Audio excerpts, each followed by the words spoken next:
Value zone hyper mart ఇప్పుడు మన అమీర్పేట్ లో ఈ సెప్టెంబర్ 18న గొప్ప ప్రారంభం.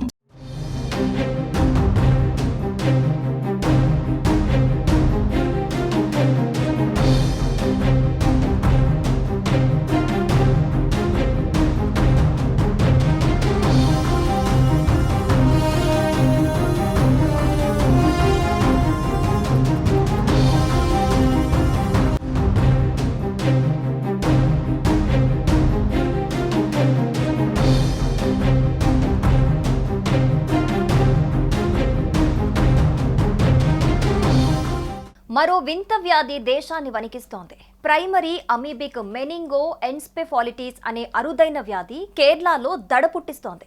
మెదడును తినే అమీబా వ్యాధి మెదడు దెబ్బతినేలా చేస్తోంది. కేరళలో ఈ వ్యాధి వేగంగా వ్యాప్తి చెందుతోంది. ఇప్పటి వరకు 61 కేసులు నమోదయ్యాయి. ఫలితంగా 19 మంది మరణించారు.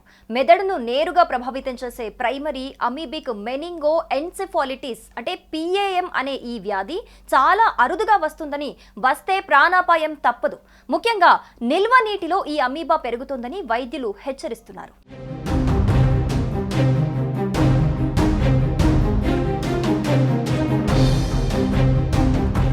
కోజికోడ్, మల్లాపురం జిల్లాల్లో గతంలో కనిపించిన ఈ వ్యాధి ఇప్పుడు రాష్ట్ర వ్యాప్తంగా వ్యాప్తి చెందుతోంది.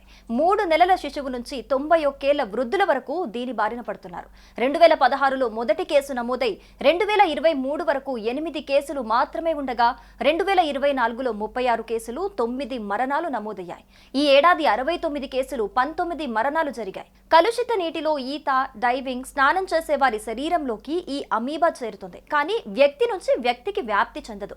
తలనొప్పి, జ్వరం, వాంతులు వంటి లక్షణాలు కనిపిస్తాయి. వ్యాధి తీవ్రమై సెరిబ్రల్ ఎడేమాకు దారితీస్తుంది. బ్రెయిన్ దెబ్బతింటుంది. నిల్వ ఉన్న నీటిలో ఈత కొట్టే వారిలో ఈ వ్యాధి ఎక్కువగా కనిపిస్తుంది.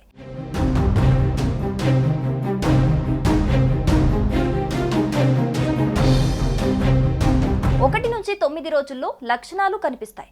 దీనికి వ్యాక్సిన్, మందులు ఏవీ లేవు. కాబట్టి కలుషిత నీటిలోకి వెళ్ళకపోవటమే చాలా మంచిదే. అమీబా అనేది మానవ మెదడుపై దాడి చేసే ఒక చిన్న జీవి.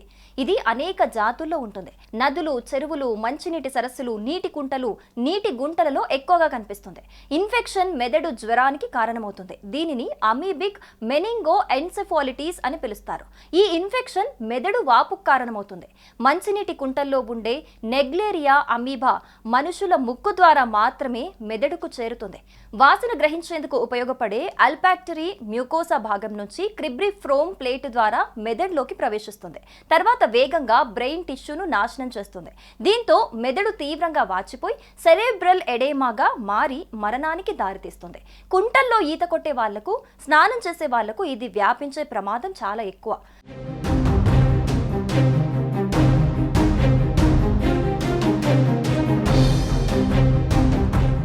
ప్రైమరీ అమీబిక్ మెనింగో ఎన్సెఫాలిటిస్ వ్యాధి సోకిన వారిలో తలనొప్పి, జ్వరం, వాంతులు, వికారం వంటి లక్షణాలు కనిపిస్తాయి. దీనిని బ్యాక్టీరియల్ మైనింజైటిస్గా పొరపడుతూ ఉండటం వల్ల పరిస్థితి విషమించే ప్రమాదం ఉంటుంది.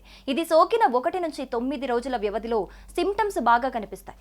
కొన్ని గంటలు మొదలుకొని 1 నుంచి 2 రోజుల వరకు ఇది ఎప్పుడైనా తీవ్రంగా మారొచ్చు. రోగ నిరోధక వ్యవస్థ స్పందించే లోపే మెదడుకు ఇది చేరుతుంది.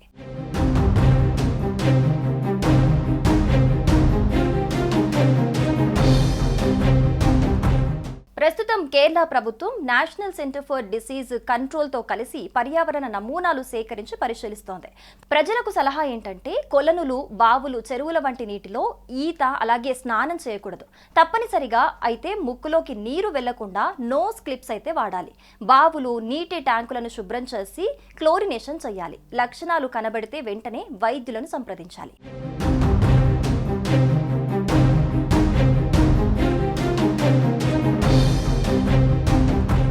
గత 6 దశాబ్దాల్లో ఈ వ్యాధి నుంచి బయటపడ్డ దాదాపు అందరూ బాధితుల మెదడులో ఇది వ్యాప్తి చెందకముందే గుర్తించారు. ఈ అమీబా సోకిన వ్యక్తికి వెంటనే సరైన చికిత్స అందించాలి, లేకుంటే చనిపోయే ప్రమాదం ఉంటుంది. ప్రారంభ దశలో గుర్తించి వెంటనే యాంటీ మైక్రోబయల్ మందులను కలిపి చికిత్స చేయాల్సి ఉంటుంది. నిర్ధారణకు ఆలస్యం కావటం, వేగంగా వ్యాప్తి చెందటం వంటి కారణాలతో చికిత్స విధానాలను మెరుగుపరచడంలో సమస్యలు ఏర్పడ్డాయి. అమీబిసైడల్ డ్రగ్ లేదా ఒకటి కంటే ఎక్కువ మందుల మిశ్రమం కేరళలో తొలి కేసు 2016లో వెలుగు చూడగా 2017, 2023లో ఈ కేసులు ఎక్కువగా నమోదయ్యాయి. గతేడాది మాత్రం అత్యధికంగా 36 మందికి ఈ వ్యాధి నిర్ధారణ అయింది. కానీ ఈ ఏడాది ఆ సంఖ్య రెట్టింపు కావటం ప్రమాద ఘంటికలను మోగిస్తోంది.